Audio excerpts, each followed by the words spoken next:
Point, I've reviewed almost all the 2023 DCEU films. The one out of them that I've not yet reviewed is Shazam 2 Fury of the Gods. That's what I'm going to be doing in this video.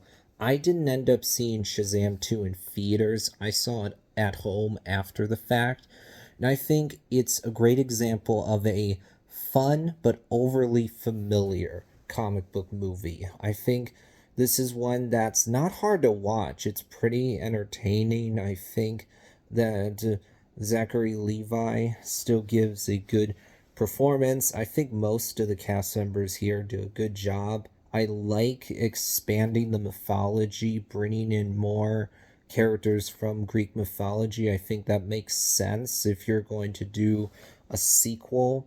But I think in Shazam 2, there honestly is a disconnect because because Billy Batson is older in Shazam 2 than he was in the first film, and yet Shazam in the sequel honestly comes off as even more immature and childish than he did in the first film.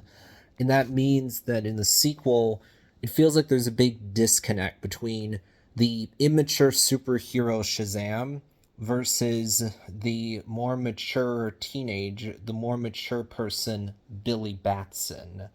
Also, I think the biggest thing holding Shazam 2 back is that by the time this movie came out, we had seen this movie before. And so it wasn't offering anything new. It's just like, okay, we got another comic book movie about superheroes of capes flying around in a city, punching other superpowered people in the face where there's spectacle, destruction. So I think Shazam 2 should have come out earlier because in 2023 just felt like we've already seen this movie before. We've seen it done better. So overall, I like Shazam 2. I don't dislike it. I think it's good but not great. It's fun but sticks too closely and thus feels generic. I like the visuals in the movie. I think the action scenes are fun. They're good moments of comedy. I like the fact that Billy ultimately learns to let his adoptive family, move on.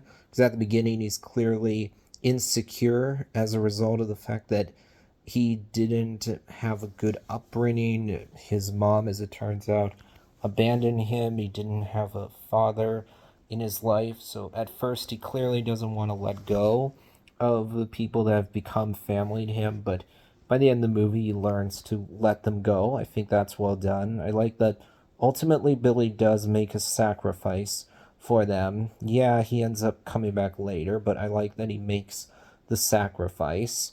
And overall, I don't dislike the story here. I think this is a great example of a movie where I go, it's not that I have it's not that I have a lot of big gigantic issues with it. It's just that ultimately Shazam 2 is a movie that is just it's a movie that's generic media. It's a movie that's generic and familiar, and so it doesn't really stand out.